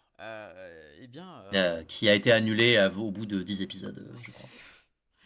Bon, après, Netflix, voilà quoi. Mais alors, Ouais, je- ouais, ouais. on tape beaucoup sur Netflix, mais quand il y a des perles, il faut le dire. Et là, tu me parlais de séries, et je suis obligé de faire ma propagande de cette série qui est incroyable, qu'il s'agit de Haunting of the Hill House. Que Mhm. c'est waouh, je me refais ça tous les ans. J'ai pas besoin d'attendre Halloween. Enfin, Mhm. Hill House, c'est un bijou. Je suis d'accord, Ouais, c'est génial. c'est génial. Ouais. Voilà. Globalement, Mike Flanagan en série, il a fait vraiment des trucs super. Et il a gagné un prix à Toronto pour son prochain film, qui est une adaptation de Stephen King avec Mark Hamill. Et je sais même pas si c'est daté, mais j'ai hâte de voir ça. Et pour le coup, je crois que c'est pas un film d'horreur. Mais j'aime beaucoup ce que fait Mike Flanagan de manière générale, même si j'aime pas tout. Effectivement, Hill House, j'adore aussi. Bly Manor, j'adore. Euh, L'autre dont le nom m'échappe, que j'aime trop aussi, Les sur sermons de l'île, là, minuit. Sermons de avec les minuit. vampires. Oui, voilà, Oh, merci, Midnight Mass, oui. j'aime trop. J'adore cette série, voilà. Ouais, ouais, effectivement. Mais je l'ai pas revu Hill House depuis que c'est sorti, mais régulièrement, je m'y ferais quand même que je me la refasse parce que c'était vraiment trop cool. Mais franchement, vas-y les yeux fermés. Enfin, pas trop, sinon tu risques de rien Ah voir. oui, Mais. tout à Ah, fait. ok. Eh ben, parfait. On en a terminé avec le deuxième sujet de cette soirée. Maintenant, on va passer à autre chose. Et on va rester un peu sur le thème de l'horreur et tout, parce que pourquoi pas. Et est-ce que tu as déjà joué à Until Dawn? Je te dirai Non, pourquoi. non, non, non, je suis un trouillard. Ok, très bien. Alors pourquoi je te pose cette question-là? C'est parce que en fait, le sujet de la peur chez moi, pour les gens qui sont sur le chat et qui connaissent peut-être le jeu Until Dawn, eh bien à un moment donné, il y a le psy, un personnage qui te fait voir des images et tu vas devoir choisir entre qui et quoi te fait le plus peur. Donc du coup, voilà, Ok, bienvenue chez le psy. ça marche. Voilà. Ok, ok, ça marche, ça Alors, marche. eh ben, on va commencer. Alors, je vais mélanger les cartes parce que sinon, voilà, euh, ça n'a aucune incidence, mais voilà, ça. Eh ben, on va faire comme ça. Alors, je sais pas si tu vas voir, sinon, voilà, tu as plus peur du sang ou Ouais. des profondeurs? Ah, et des profondeurs tout de suite, évidemment. Je je faisais du basket quand j'étais petit, et j'ai pris beaucoup de coups, sur le nez et donc j'ai eu des soucis de saignement de nez, donc je voyais du sang tout le temps. Donc le sang, ça me fait pas trop peur. Par contre, effectivement, les profondeurs, ouais, de fou, c'est terrifiant, ça fait c'est je il y a une, un site internet où on peut, sur son téléphone, en fait, tu peux scroller pour explorer en gros les profondeurs et ça dure tellement longtemps, mais c'est tellement long. Et vraiment, juste le fait d'aller comme ça de plus en plus profond, ça me. C'est Non, ça fait très terrifiant. peur. Les profondeurs, c'est terrifiant. Ah ouais, vraiment. Et je crois qu'en plus, un truc du genre, on ne connaît que un truc du genre 8% des profondeurs des abysses et tout. Ah non, c'est absolument terrifiant. Ok, très très bien. Alors, cette image-là, je ne pense pas, mais on ne sait jamais. As-tu plus peur des avions ou, Mhm. Captain Jim, tu veux un ballon? Mhm. Ou des clowns? J'ai- Clown, hein, pas Tim Curry, mais Non, vraiment je. clown. Ouais, ouais. Bah, j'ai des avions du coup. J'adore les avions. Ok, ok. Enfin, j'adore le. Tu vois, tu vu Le vent se lève de Miyazaki? Non, Euh, non. c'est un film sur un pilote d'avion et il est complexé parce que il adore fabriquer des avions, mais la seule manière qu'il a de fabriquer des avions, c'est pour la guerre et il veut pas faire la guerre. Et Miyazaki, il a ce même rapport-là aux avions, de genre il adore les avions et tout, ça trop beau, mais en même temps il est contre la guerre. Et ben j'ai un peu le même rapport aux avions. J'adore les avions, c'est trop beau, mais en même temps, aujourd'hui les avions ça détruit la planète. Euh, donc ça fait peur pour ça. Et aussi, j'ai peur en avion, tout ce qui est turbulence et tout. Je prends rarement l'avion. Je l'ai pris pour la première fois il y a 8 ans. Je l'ai pris pour la première fois il y a 2 semaines. Avant, c'était il y a 8 ans. Et les turbulences et tout, ça me fait peur et tout. Donc je vais dire les avions parce que les clowns, par défaut, ça me fait pas vraiment peur. Ok. Donc pas traumatisé par le téléfilm M6 de ça? Non, non, non. Et en revanche, ce que j'ai vu et qui aurait pu me faire peur, mais que j'ai trouvé très marrant, même si un peu dérangeant, un peu jeune, c'est à la télé, j'étais tombé sur les clowns tueurs venus d'ailleurs, je crois que ça s'appelle en français, Kill a Clown from Outer Space, qui est un slasher avec un chapiteau extraterrestre qui atterrit dans une ville. Et les designs des clowns sont vraiment terrifiants. Mais ça non plus, ça m'a pas fait si peur que ça. Alors qu'en vrai, je suis une chochotte, donc ça va. On dirait le synopsis d'un Rick et Morty, c'est incroyable. Ouais, carrément, carrément. Mais c'est un vrai film, c'est un vrai film. Très bien. Alors, tu as plus peur du vide ou... Attends, ah oui, ok, ouais. Voilà. Ouais, du vide, ok, ouais, c'est Attends, ça, ouais. attends, je vais faire un truc sur... Non, mais euh, quand tu mettais un peu moins près, ça marchait. Si c'est un peu moins collé, ça attends, marchait. je vais faire ça. Pardon, vous voyez rien, mais c'est absolument normal. Changer mon arrière-plan, hop. Mais c'est pas grave, hop, aucun. Voilà.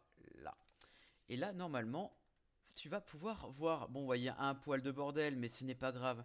Alors, plus le vide Ouais, ok. ou la vieillesse. La vieillesse. La La vieillesse, vieillesse. par défaut, la peur de la mort, etc. Et d'ailleurs, est-ce que tu vois quel film que c'est? Non, C'est non, non, du tout. je commence à fatiguer et je commence à plus avoir de mémoire. C'est le papa de Rec qui a fait ça sur la vieillesse et tout. Ah, Abuela. oui, oui, C'est je l'ai. Ouais, voilà, mais je l'ai pas vu. Je l'ai Ok, pas vu, mais effectivement, ouais, ouais, je l'ai pas vu celui-là. mais sympathique, très très sympa. Ok. Très bien. Alors, alors les requins ou les Mhm. serpents? Hmm. Les serpents, parce que j'en ai vu plus dans ma vie que des requins, comme j'ai grandi à la campagne, et que quand ils apparaissent d'un seul coup et que ça fait un peu bouger les herbes et tout, parfois ça fait un peu peur. Donc plus les serpents, ouais. Les serpents, très bien. Est-ce que t'aimes la taille du rat ou Mhm. le feu? Ou le feu. Ah ouais, Ah. carrément. Non, non, non, non, non, je sais pas, non, je sais pas, entre les deux. Ah, après, Euh, ça peut, je peux skip les deux, hein, y a aucun problème. Non, alors, attends, je vais te faire une réponse, c'est le rat quand il y en a plein. Ok, Il y a plein de rats. Là, vraiment, je suis pas bien. Vraiment, c'est plein de rats. Mais un seul rat, ça va. ok. Le feu, c'est pareil. Une bougie, ça va. Un incendie, peut-être, c'est pas ouf. Mais des rats, un troupeau de rats enflammés. Ouais, bah voilà, là, Là, Ouais, c'est... je pense que je me tranche la gorge d'avance pour être comme ça, je Ok. m'évite tout problème. Bon, on va dire... Bon, je quitte les deux parce que je pense qu'il y en aura d'autres. Alors, les armes blanches ou Mhm. la solitude? Non, non, les deux me font pas plus peur. Non, non, Très bien. là, non, ça va. Je skip très très bien. Ah! Les esprits, voire même fantômes, ou Mhm. la foule? La foule pour les mouvements de foule, je suppose. Les esprits, c'est plus mes potes. Donc, D'accord, mais d'ailleurs, j'ai envie de... Alors, j'aime bien m'amuser avec cette carte-là, mais est-ce que tu y crois? Et si oui, est-ce que tu as déjà eu à faire à ce genre de... euh, à à ce genre de d'événement? non, j'y crois pas directement, mais le fait est que quasiment toutes les histoires que j'écris, dedans, il y a des fantômes. Je suis très très attaché aux fantômes en tant que principe, c'est-à-dire le fait de quelque chose qui reste. Par exemple, quand, euh, quand mon deuxième chat est décédé et que je suis allé chez mes parents peu de temps après que le chat soit décédé, j'avais ce truc de... j'avais l'impression de le voir arriver dans le coin de mon œil parce que je l'avais vu tellement de fois arriver que c'était comme une image rémanente. Et donc c'est comme s'il y avait le fantôme de mon chat qui passait. Mais je sais que c'était mon souvenir de ça, donc je le rationalise. Mais donc je crois à à ce qui fait qu'on croit aux fantômes. Mhm. Et je suis très attaché à cette chose-là, ce concept-là. Ok, Et donc je suis très attaché à ce qu'il y a derrière les fantômes, même si je ne crois pas aux esprits en tant que tels.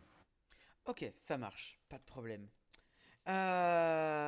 Alors, les seringues, hop, les seringues, Ok. ou les armes à feu?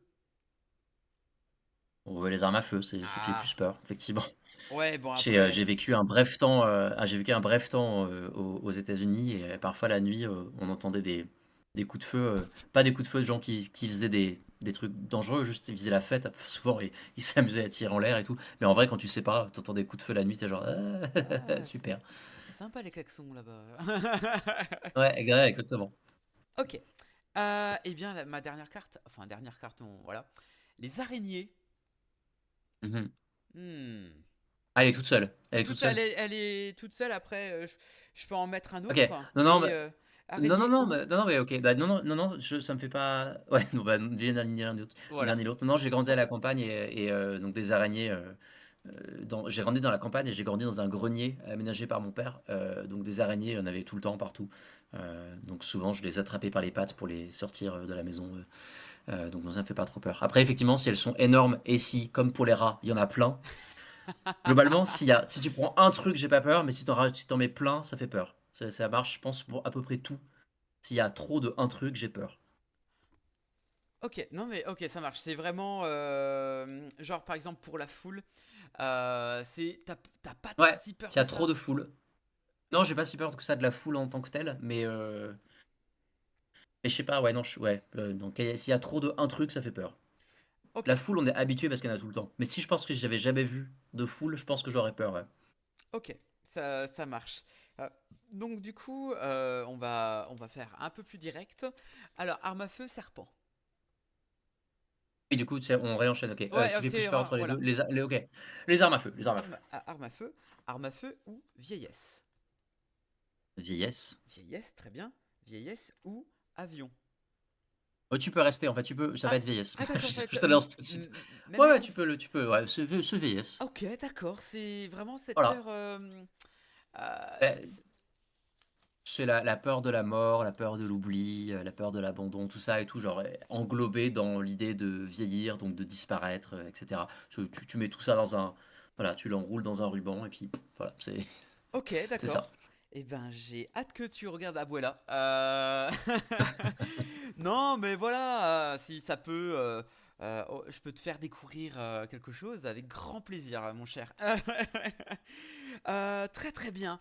Eh ben, on en a fini avec le thème dit de la peur et de l'horreur. Voilà. Maintenant, on va passer au dernier, au dernier thème de cette soirée. Et il va s'agir un peu de l'internet, de la critique, tout ce Oui. qui, enfin, ce qui t'englobe. Voilà, Ok, ce que ok. tu aimes, hein. Et n'oubliez pas, les gens qui sont sur le chat, vous pouvez toujours poser quelques questions à Captain Jim. Voilà, ça peut être intéressant. Voilà. Bref, mon cher Captain Jim. Oh, Captain Jim, pourquoi t'appelles-tu Captain Jim? C'est tout con, Ah, hein, bah mais. du coup, bah oui, mais du coup, je l'ai dit tout à l'heure, c'est Ouais, par ouais, rapport à Star Trek. Voilà. voilà. C'était.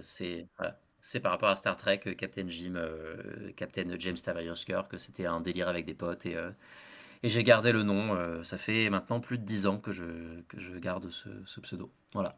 Je le dis au cas où pour les gens qui Oh, auraient ouais, pas été bien sûr. là, Mais mais voilà, voilà, c'est.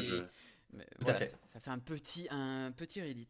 Et du coup, à quel moment tu t'es dit, tiens, je vais aller sur les réseaux sociaux, je vais faire quelques critiques, je vais aller sur les médias et tout. À quel moment ça a vraiment démarré pour toi, ce genre d'aventure d'internet? Tu Ça. veux dire, spécifiquement le moment où j'ai commencé à écrire Ouais, des voilà. critiques et tout. Ouais, Ok. c'est ça. Je crois que c'est un moment en fait où j'allais vraiment beaucoup au cinéma et je sentais que je pouvais pas saouler mes potes tout le temps avec ce que je voyais et que ça les intéressait pas forcément. Et je suis en mode, bah en vrai, c'est bien d'avoir un truc pour l'expulser. Donc je m'étais créé un blog et je l'ai gardé pendant quelques années. Et à un moment, j'ai fini par passer par rencontrer d'autres gens et passer sur des plus gros sites et écrire pour d'autres personnes jusqu'à Cinématrack, écran large, etc. Euh, ouais, je pense que c'est vraiment ça. Du coup, je dirais autour de 2010 pour vraiment ce type d'écriture-là sur Internet. Ah ouais, oui, oui, c'est 2010. Ah ouais, quand même, 15 ans. Enfin, c'est quand Ouais, même ouais, c'est ouais. assez long, mais franchement, Ouais. GG, monsieur l'artiste, hein. Mais est-ce que, par exemple, à force d'écrire et tout, on t'a proposé genre des projets enfin, des projets qui t'ont marqué, voilà. À proposer des trucs, ouais, pas tant que ça. Est-ce que moi, je suis allé démarcher pour faire des trucs? Oui. Non, bah si, effectivement. Enfin, rejoindre Cinématrack, c'est une des plus belles histoires, je pense, de ma vie pour ce qui est de écrire sur Internet, participer à un site comme ça, parler de cinéma. Avec des gens qui n'ont pas du tout les mêmes goûts, mais avec qui on a des atomes crochus et avec qui on peut se chambrer sur ce qu'on aime et sur ce qu'on n'aime pas et avoir des vraies discussions intéressantes sur le cinéma. Je pense que c'est ça la plus belle histoire. Après, effectivement, ça m'a permis de participer à des bouquins parfois. Euh, un bouquin sur les super-héros dirigé par Victor Lopez, qui est le rédacteur en chef de Eastasia.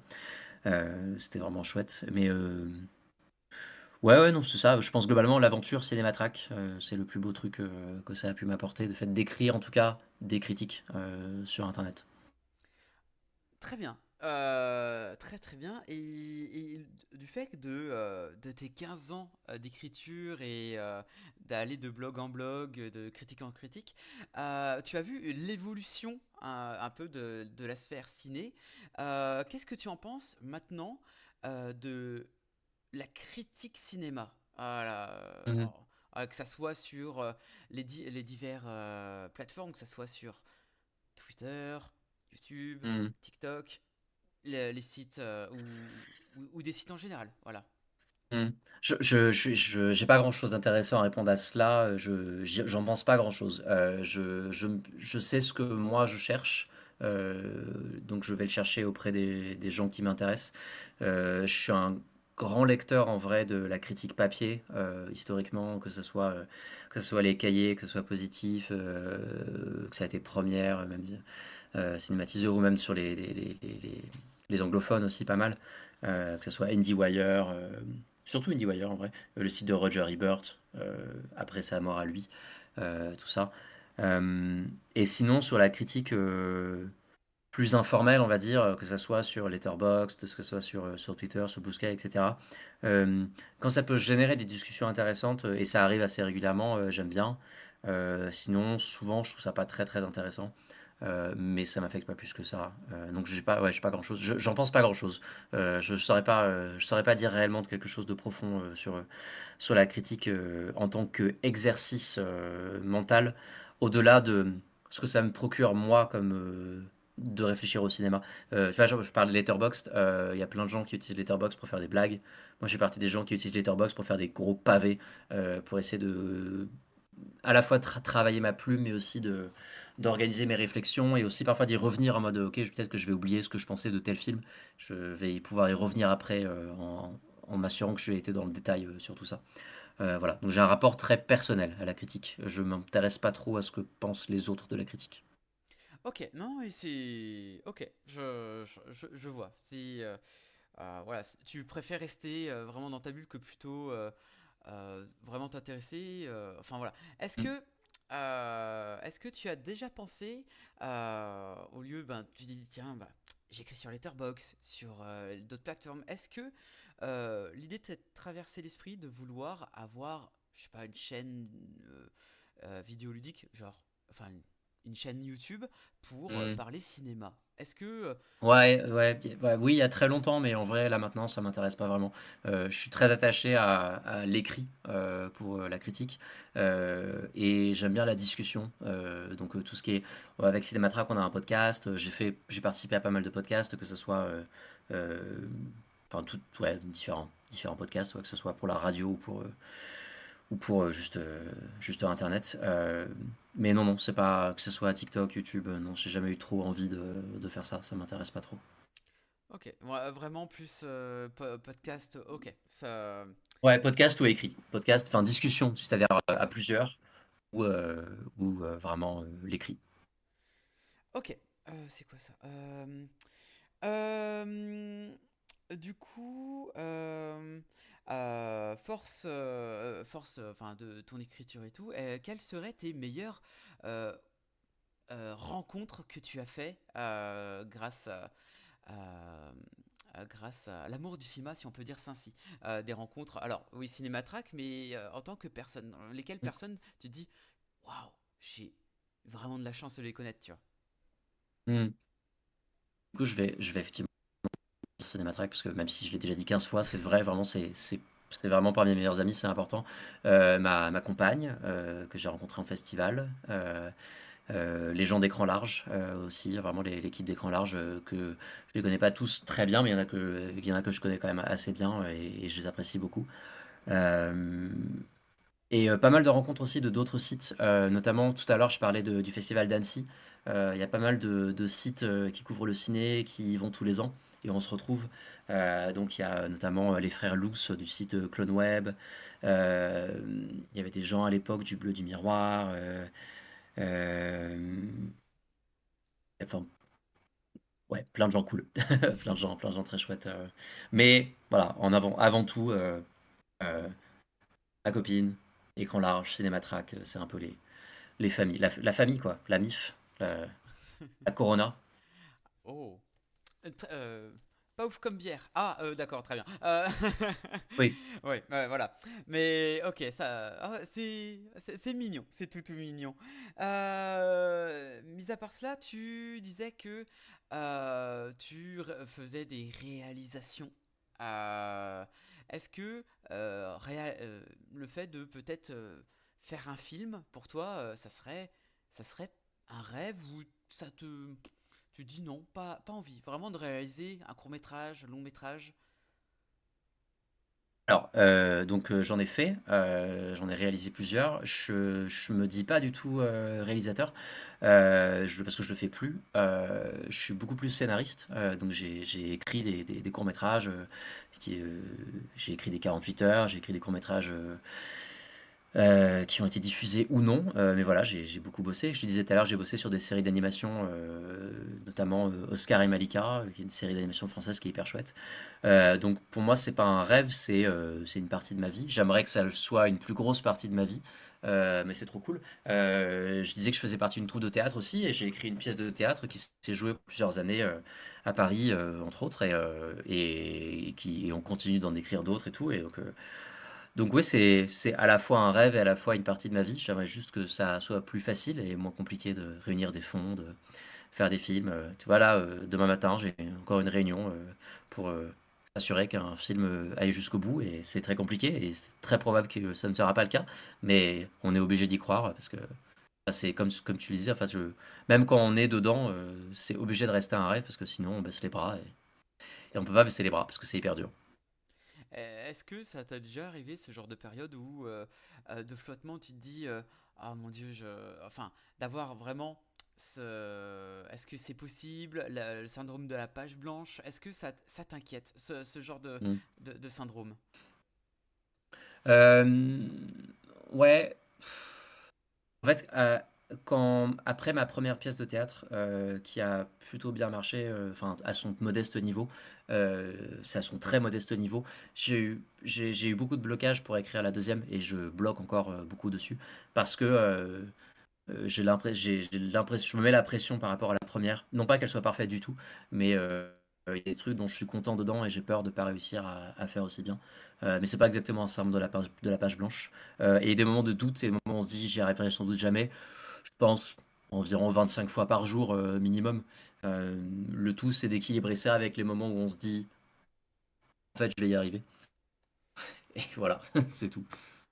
Ouais non mais ok non mais c'est très voilà c'est je pense que en tant que euh, en tant que personne qui vraiment ça réfléchit à un moment donné ah merde ça passe pas il y a un truc euh, qui faut que j'avance malgré le fait qu'il y a pas d'idée et le fait de est-ce que pour toi quand il y a ce manque d'idées tu te dis vas-y il faut que je me force ou alors tu laisses de côté et tu veux te dire ça va revenir plus tard est-ce que tu as une méthode? Ça dépend de si j'ai des deadlines, ce qui arrive assez souvent. Et si j'ai une deadline, bah, t'as pas le choix. Et quand j'ai pas de deadline, j'essaie de souffler, de respirer, d'aller marcher, trouver une solution. Et parfois, je laisse trop traîner et je devrais pas. Euh, mais dans l'absolu, je pense qu'il n'y a rien de mieux que des deadlines parce que on écrit rarement aussi bien que sous la contrainte. Et en vrai, c'est un muscle. Et plus on le fait, plus ça devient facile. Ok. Euh, très très. Eh ben, ok. Non, mais voilà, c'est toujours bon à prendre en tout cas, mais voilà, c'est un peu compliqué à mettre en œuvre par moment, mais ok, je comprends, je comprends. Est-ce que tu aurais par exemple euh, de- vraiment, est-ce que tu peux nous dire, genre par exemple, des projets, des futurs projets que tu te dis, tiens, 2025, ah, je vais sortir ça. Hop, est-ce que il y a vraiment des idées qui fusent, genre idées de spectacle, ou Hmm. autre. Voilà, est-ce que tu peux nous teaser un projet ou pour l'instant c'est encore Ok. Bah, il y en a que je veux pas dire parce que il y en a, enfin, j'ai pas envie de me jinxer en les disant trop tôt. Mais le plus certain d'arriver, parce que normalement il a une date et elle va peut-être changer, mais pour l'instant, le 27 mars, j'ai un livre qui doit sortir chez l'éditeur Spectrum Vidéo, qui édite donc des films, et c'est sur Chang Che, donc le réalisateur de films d'arts martiaux hongkongais. Et c'est un livre en fait qui accompagne un coffret de ses films. Donc c'est un livre de à peu près 200 pages. Et c'est un premier volume où je suis sa jeunesse, puis sa fin de carrière. Et il y aura un deuxième volume l'année prochaine où je suis bah, en gros le début de ses débuts de carrière et les moments les plus importants de sa carrière. En gros. Et bah, c'est le plus gros texte qui je pense n'a jamais en tout cas en français sur le réalisateur. Déjà sur le seul premier volume, donc quand il y aura les deux, ce sera encore plus conséquent. Donc j'ai ça, et après j'ai des trucs qui sont en cours de développement. Donc sur lesquels enfin, je travaille sur une BD et je travaille sur un livre jeunesse qui sont en cours soit de démarchage, soit de signature, etc. Donc ça n'existe pas réellement, donc je les compte pas. En théâtre, il y a plusieurs pièces qui sont en train d'être développées, qui seront certainement pas jouées cette année, sauf peut-être sur des trucs de Noël, de spectacles pour enfants, sur lesquels on bossait ce matin avec la troupe. Euh, et à part ça, dans l'immédiat, immédiat, euh, y a rien d'autre, je crois, dans les médias immédiats sur vraiment des gros trucs créatifs. Eh ben très bien. Merci Fulo, Orki. Bah, si tu veux, Orki, tant que ça reste dans le respect, voilà, pour ta question. Pour Pâques, ok, d'accord. Pour Pâques, quoi? Je comprends pas trop. Ok, ça marche. Du coup, bah, on va arriver à bientôt à la fin du stream, en tout cas, voilà, de l'interview.